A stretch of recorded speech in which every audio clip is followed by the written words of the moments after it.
It's Wednesday night. I'm in New York, which is why we have such good lighting. And here's what else happened. Secretary of Homeland Security Kristi Noem, who wrongfully deported 50 legal immigrants to a maximum security prison in El Salvador, was reportedly crying that the Democrats had humiliated her during congressional hearings this week. She was unable to answer why those 50 people were deported, even though they had legal status, and also unable to answer what is habeas corpus. She identified it as the president's constitutional right to deport immigrants. Like, unironically, that's what she thought it was. Habeas corpus is the right to due process.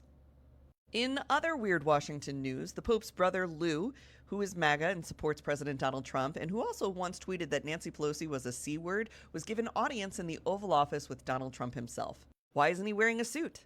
The Trojan horse, the $400 million gift to Donald Trump from the Qataris, that $400 million flying palace, has now been accepted by the Pentagon and is parked on American soil. They're going to fix it up enough for him to be able to use it as Air Force One as soon as possible.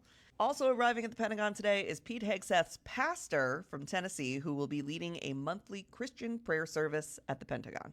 But by far the most humiliating news of the day was that the president of South Africa had to gentle parent Donald Trump through a tantrum. Trump insisted that the government of South Africa, that is headed by the man who was sitting in the White House Oval Office with him, was committing a genocide against white farmers. And when the president of South Africa tried to explain to him that that wasn't happening, but that they do have a crime issue, but in fact actually more black people are killed in South Africa than white people, Trump absolutely lost his mind, played a movie for the president of South Africa in which a different politician is talking about taking back land from Afrikaners.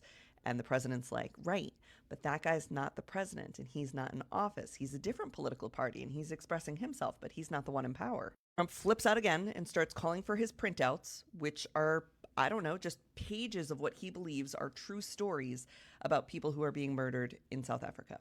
The man is not well. But in better news, we won a Shorty Award. I actually just left the ceremony, and I'm going to play you my acceptance speech because it was about you.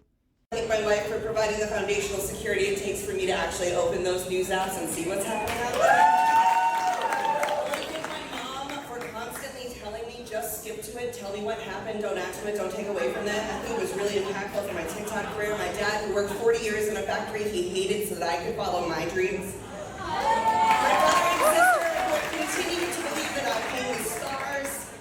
And of course the Dust Bunnies. That's all of you guys and the followers of Under the Desk, who tune in every single night to hear the day's news and events in a kind way from a safe space. Thank you so much.